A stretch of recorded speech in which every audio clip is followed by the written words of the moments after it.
WNST, Towson, Baltimore, and Baltimore Positive. We are calm and completely local. And I tell you what, we've done a lot of speaking around here about politics and about protests and about race and about the city and the future of the city and the mayor and the mayor's debates. And we're going to continue all of that.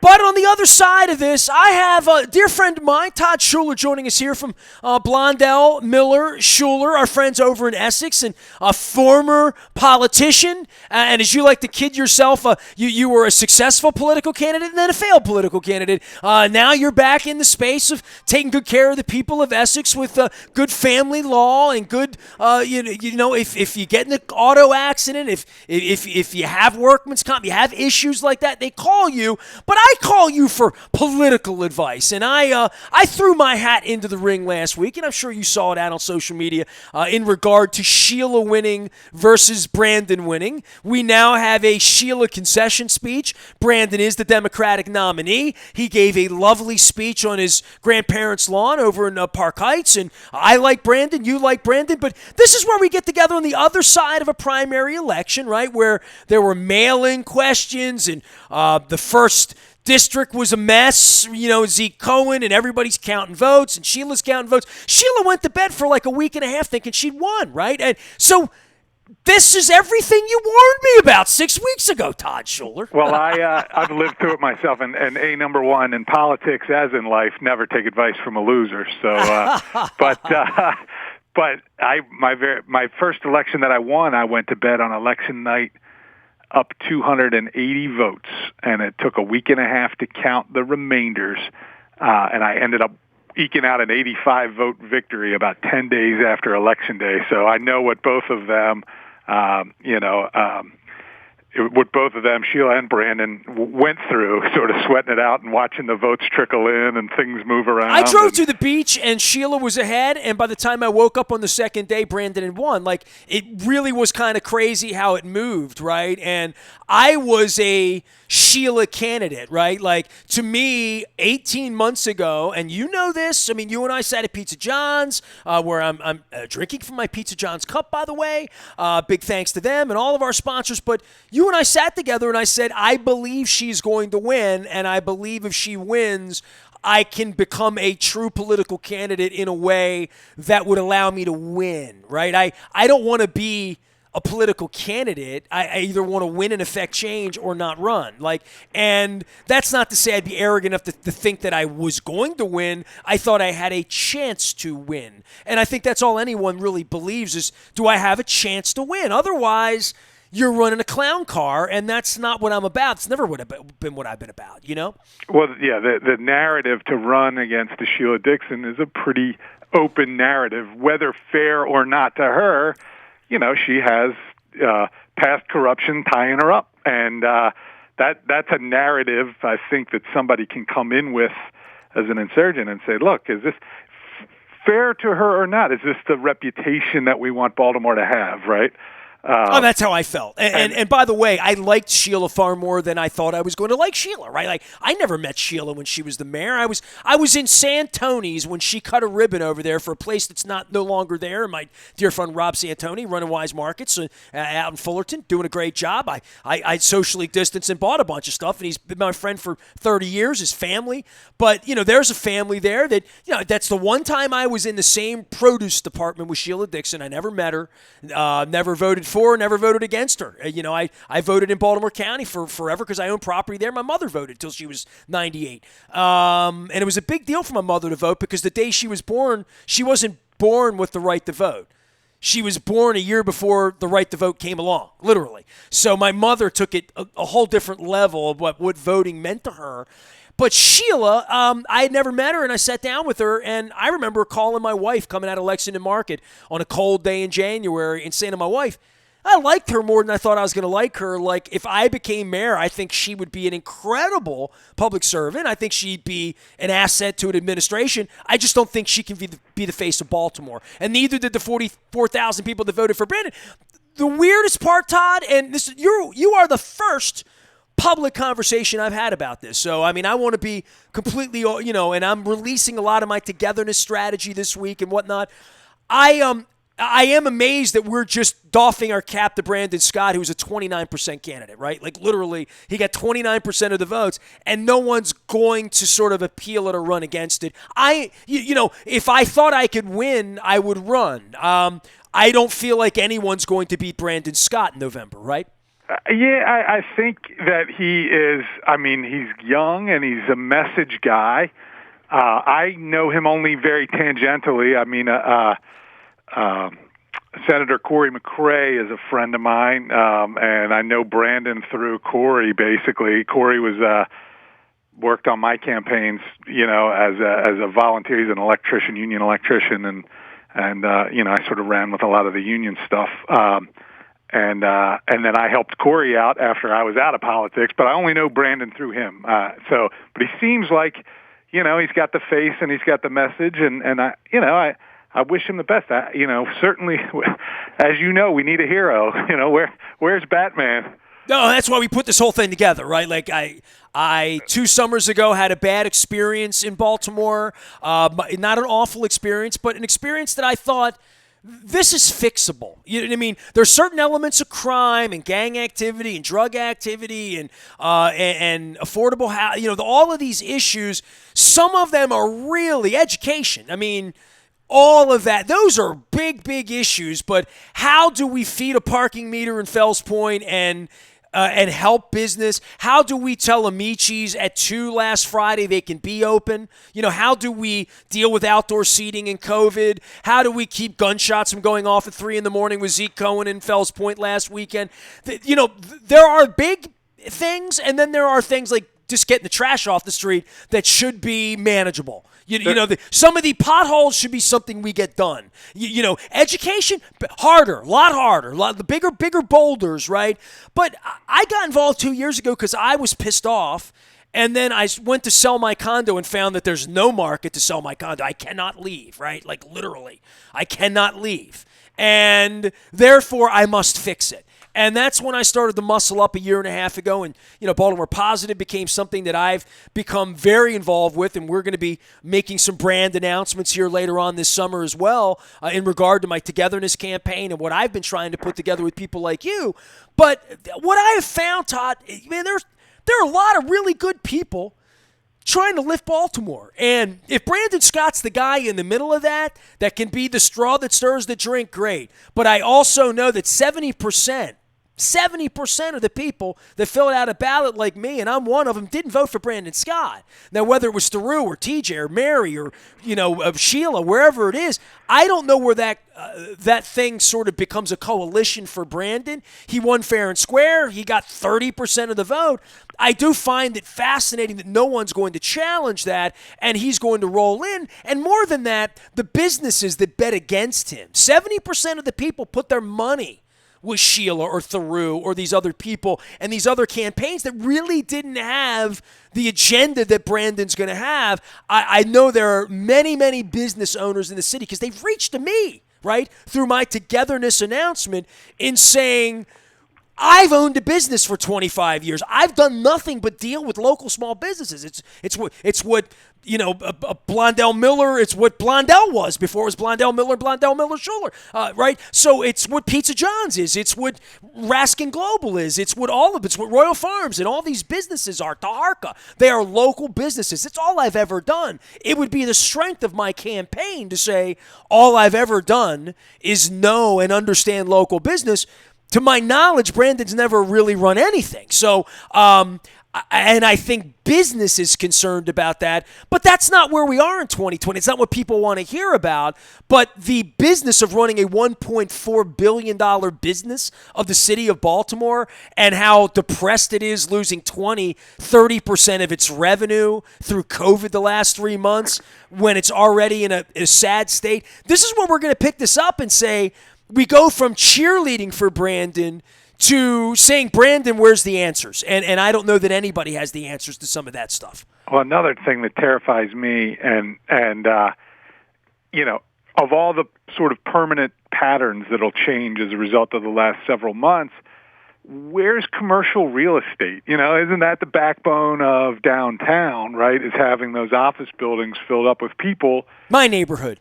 And we've learned now that, those people can work from home. People may never come back. Yeah. Will that never come back? And maybe that's great. Maybe that's great for families, and maybe that's good for work-life balance, and maybe we need to be, maybe this has taught us the lesson that we need to spend more time working from home. But when again, you rely on that city core to have those office buildings, teeming with people, and the little restaurants that, are only open for lunch, and, like that foot traffic in and around. I mean, that's important. And that's to me, just another potential terrifying, blow.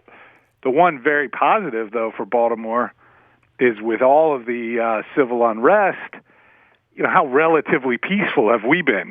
We've seen some horrific scenes from all around the country, and, I think maybe there's real leadership in this city right now, which is what led to Brandon getting voted in, right? I mean, like, more than anything, there is a youth movement and young leadership here to say we're not gonna trash our own city again.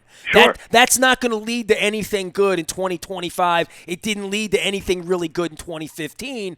I think, and look, this is maybe where I bring a little sports. And by the way, Todd Schuler here, former Delegate Schuler, you can find them down at S. Tell me what you do first, and I want to go back because I want to bring sports in the Bisciotti video and Black Lives Matter and football and sports back into this. But I want to give you a little option to talk about your firm.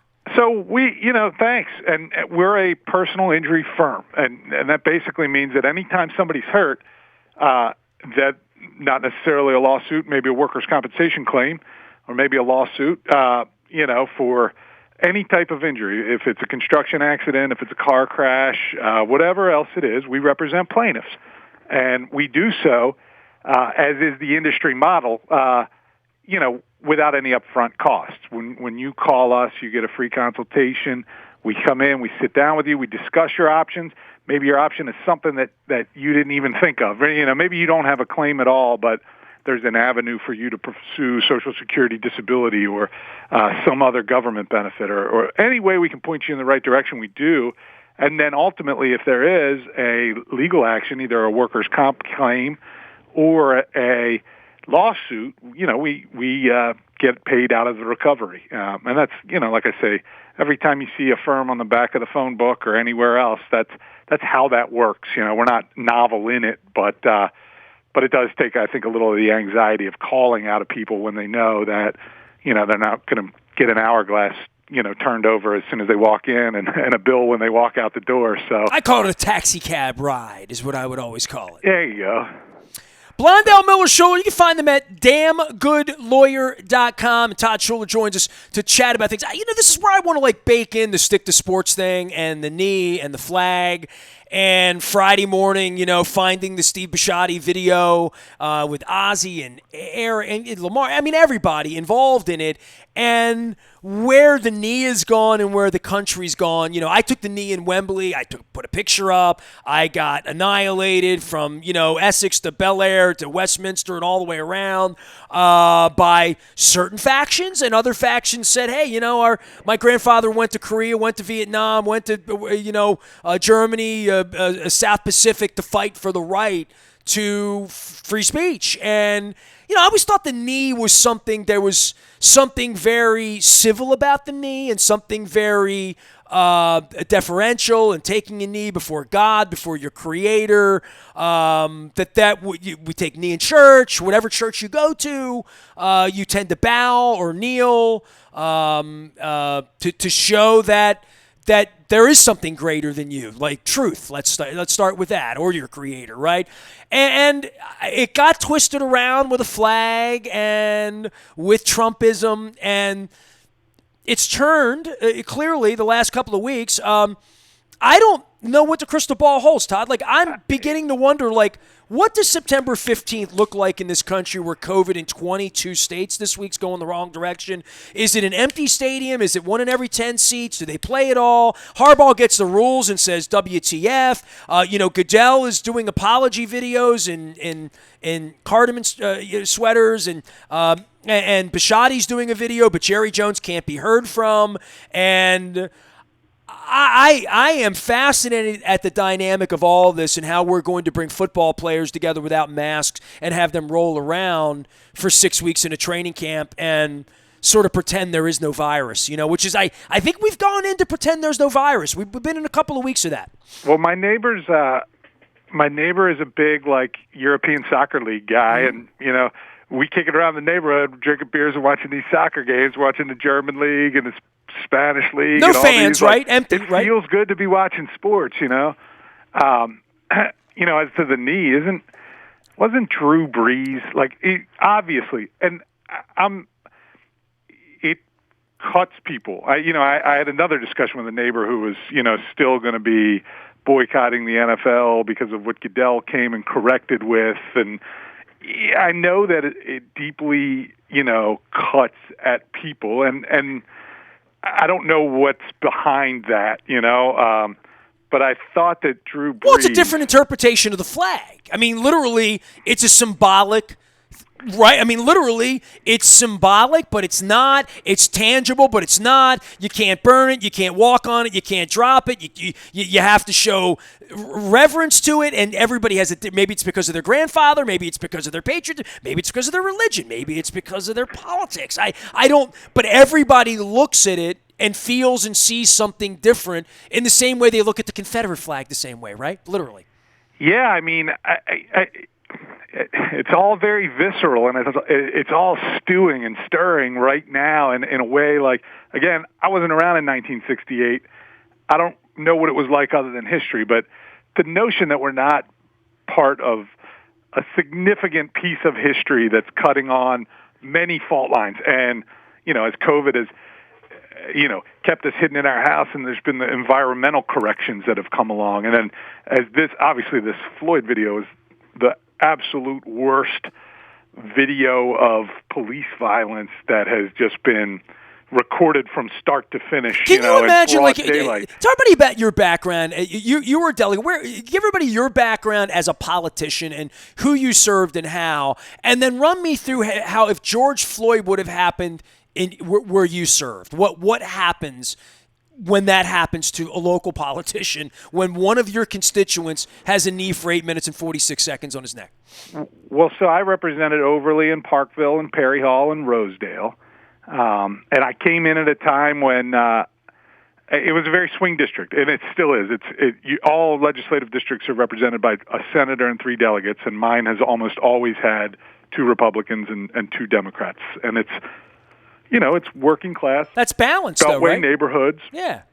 But, you go back then, and you go back before that, and you go back to 3 weeks ago. I mean, the reality of my existence is that I am a white person who, despite, being a lawyer and having clients from different backgrounds, maybe I'm lucky that I'm exposed to more people generally, but the reality is it's difficult to not look at my existence and know that all of my biases and all of my concerns and all of my politics are formed from being, a white kid that grew up in Baltimore County that went to Calvert Hall, so you have to, we have to listen. I mean, there's no other way to say it. You have to, you got to kind of maybe listen. I think that's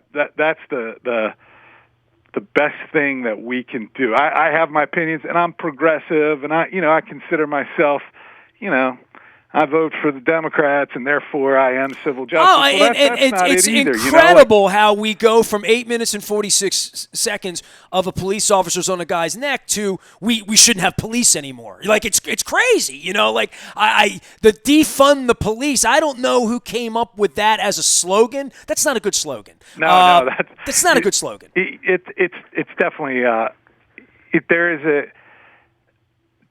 as the world has become more open and more accepting of people from all different walks and things like that, there's a sort of there's a fear backlash that exists in there, and well, there's a vilification of the police that's going on in general, right? That is not good, right? And obviously the New York police chief out in front of this, a very unlikable bloke, by the way. There's just a lot of there's a lot of anger, but not a lot of sort of conciliatory how are we going to get this thing back to the middle? You know, it's going the wrong way in every way, from we don't need police to every police officer's like this guy in Minnesota, and that's clearly not the case. And there needs to be oversight, but the unions don't want oversight, and who's running what. And, you know, we had the folks on, DeRay McKesson and folks on, just trying to talk about how mayors and leaders and, you know, Johnny O and for the Baltimore County Police. We had Melissa Hyde on a couple weeks ago, just talking about how the municipalities all police differently, right? Like in this country, from county to county, from jurisdiction to jurisdiction, what's legal and illegal and chokeholds and all of this stuff that most citizens had no awareness of, but was clearly affecting lawsuits and all sorts of things that come from all of this from municipalities to say, what are my rights? What are the rules? And what are you allowed to do when you come up? I mean, the Theroux Vignoraja campaign alone, I said to him, and I wasn't trying to be flippant, I didn't realize they're videotaping me, and I didn't realize I could tell them to turn it off, right? Like, things that I'm learning. I mean, I haven't been pulled over for in my vehicle in probably 8 or 9 years. Last time I got pulled over, my tail light was out. You know what I mean? Sure. And when I do, I don't think like put my hands on the steering wheel or how, you know, I don't have a gun in the car. I'm not shooting anyone, but the police officer doesn't know that, right? So I think we're all thinking about that differently here over the last month, for sure, right? About what happens when we get stopped. I've represented, you know, hundreds of police officers and workers' compensation claims and the like, and it's incredibly hard there too. I mean, I can't imagine the difficulty of the job.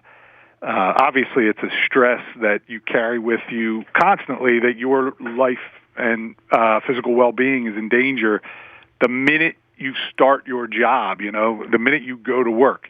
And then to couple that with the sort of the difficulty coming at you, the people, the lack of support, I guess, or the feeling that everybody, you know, is out to get you. That's got to be just crushingly demoralizing for you know, a profession. I mean, my father-in-law was police, and my wife's grandfather was police. Well, we sort of kid around about umpires in sports, right? Everybody boos them, everybody hates them. You know, right? I mean, from the minute they walk in, they're the bad guy, right? It's not an exact analogy, but it's a good lightening way of looking at it, right? And that's not good, like what we learned about in Richard Scarry's book when I was a kid, right? About, you know, what Officer Friendly and Mr. Rogers and what the police represented or didn't represent when I was at the mall, right? The police at the mall, when other kids were coming from the wrong neighborhood, the cops were the good guys in the mall then, right? Like, right. You know, and I say that all the time. Like, if something, God forbid, would happen to me or my wife or any of us, the fact that we reach for 911, that we feel like those people are there for us and they were placed there for us and we pay taxes for that and that they're on the right side of keeping us safe. I've always taken that for granted, you know? I've never felt like it's not that way. But that's our experience too. And, sure. And that's what I was trying to touch on earlier with the listen. Like, what we know is that black people have a very different experience with the police. I mean, if we can just agree to that and then not worry about labeling all police officers as racist or even the police departments as institutionally racist or us as racist for having a positive experience with police over the years, like if we could strip the emotion out of it and we could just say that we now know that black people have a different experience when they look at a police officer than we do. And I, you know, us and them, I'm trying to put it out as best I can, you know, like if we can know that, then maybe there's the baby step to how we start to work forward together and, you know, get to the root causes as to why. And did you watch the Chappelle video?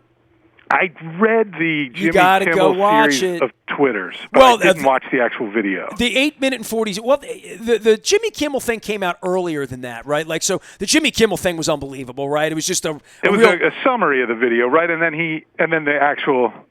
No. The Jimmy Kimmel thing was about a thing from 5 years ago where Chappelle had a heckler about right, and oh, he I thought brought that her was back. What the video was. I'm no, sorry. no. So that's one thing. The other thing I'm talking about is another thing. Last Saturday night, June 6th, so 2 weeks ago, he invited everyone to his farm. He had like a social distancing comedy set that he did on his farm for 200 people that he videoed, and it's 28 minutes long. It's a 28-minute set that he did on race and America, and it's called 846. So go Google it. I would implore everyone to go ride watch home. it. That's great. Yeah, and you probably want to watch it because it's physical a little bit, but it is, and it's not as comedic as Chappelle. It's deep thoughts. It's more Rogan-y, along those, along that line of delivering that. But everyone should watch it, so if you haven't. Todd Schuler's here, Blondell Miller Schuler.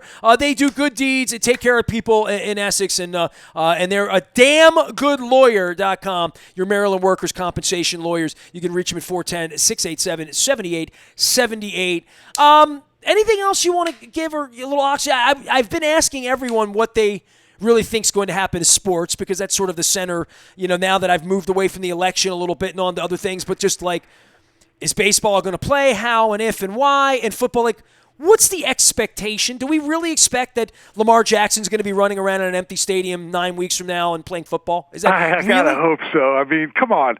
You can't let that Tennessee Titans coming in here linger for another year. We got to get that off our back. We got to go win this thing, right? I mean, yes, we got to have it. I'm telling you, the soccer.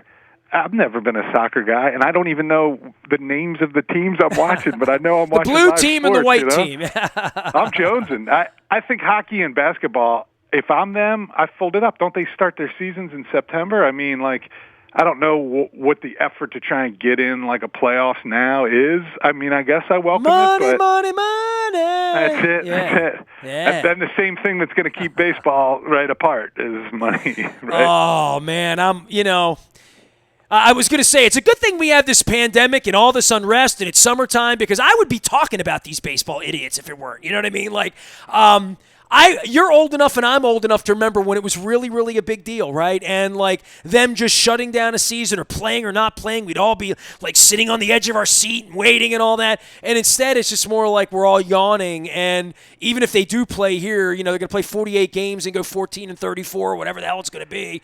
Luke is selling me on hey, shorter season gives them a better chance statistically to, catch lightning in a bottle. I like just let another year of the stars of the game getting older and give us another draft class. It's going to be tough going anyway, right? Does this mean that Manny Machado makes less money? Because if that's the case, I'm all for it. Right? Hey, Todd, really good to check in with you. I know you're out there doing stuff. And is Mark Miller ever really going to come on, or is he not? We're going to get him. The eternal optimist in me says we're going to get him. Here's the thing, and you can let him know this because this will make him laugh, because I was making fun of him a couple weeks ago. I found the 1985 yearbook, because Mark Miller from Blondell Miller Schuler and I are lifelong friends. We grew up together, and we went to high school together. We went to California together, and we went to the beach together. We went to hockey games together that he remembered somehow the other day. He was sending me some text about that. But I had the high school yearbook out, and I had his hair. And I was sort of making fun of it back in like March, April, right? You were like the last two people I saw before COVID. Like I was in your office like the week before St. Patrick's Day. We were making fun of our hair and high school hair and all that. I now have my 1985 hair. It's June. It's grown out. It's 4 months out. And I'm really having fun with it because my wife didn't know it would grow out like this. It's much less silver than than like my beard is, as an example. Right. And it's feeling young. You got that 85 vibe going, right? You know what? I am preoccupied with 1985 right now, and I'm letting it grow out just to see what happens. It's curly and wavy in the back. I have a little ducktail back here and a little flip. I broke out my Conair brush that I used to take to the skate land right down the street from you in Essex, right up from Al's Seafood and across from the Icy Delights. And I'm just working with new hair, and different things are happening. I was down in Dewey Beach with my wife the other night, and because I've got the soul patch growing in and the glasses, someone yelled Iron Man at me, Todd, and I thought they thought I was Cal Ripken, but apparently they thought I was Robert Downey Jr. If you got the Robert Downey Jr. look on and you can pull it off, you roll with it, right? That's what I'm doing. I'm going long hair, don't care. I'm pandemicked out. I'm going to wear it to the beach that way.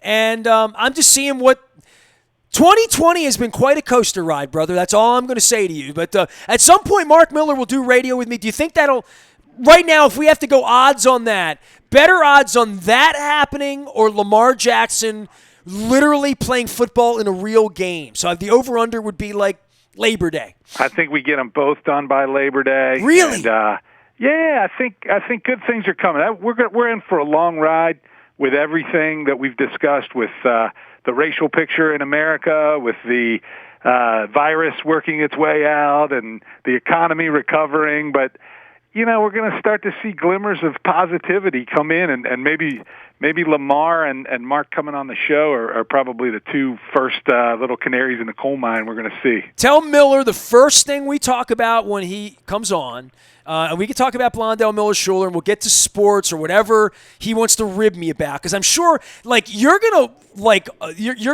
massage him up, and it's gonna be like when Oscar Madison went on Monday Night Football with Howard Cosell. He's gonna have 5 or 10 in his bag. He's a lawyer. He's going to think this through. He's going to have some one-liners, some memories, and all that stuff for me when we get this thing together. But tell him the first thing I'm going to bring up is me running for mayor, and I want his full, knowing me since 1979. I think I met Mark in 1979. That if he's known me since 79, the thought that I could run for mayor. Tell him that's the first question when he comes on. How about that? You got it. 410-687-7878. They are Blondell Miller Schuler, damngoodlawyer.com. Todd Schuler, serving the good people of East Baltimore. You can find them down on Eastern Avenue. Is that Eastern Avenue or Boulevard? Do I always get that wrong? Well, it's Eastern Boulevard, but I don't know when it became that, everything changes names, How many people say, hey, you're up in Eastern Avenue, right? Because I've always called it Eastern Avenue. It's always been Eastern Avenue. But I know it's part of it's an avenue and part of it's a boulevard, and I live there, and I don't know the difference. I think it might be the county crossing. I'm going to look into that next time we get together. Let me know, but I think that might be it. I found out that Budget Liquors was in the county and the car wash was in the city because my wife was going to take the car over to the car wash, and they got a 633 number. I had to explain to her 288 means it's county, 633 means it's a city. Right. There you go. Little things.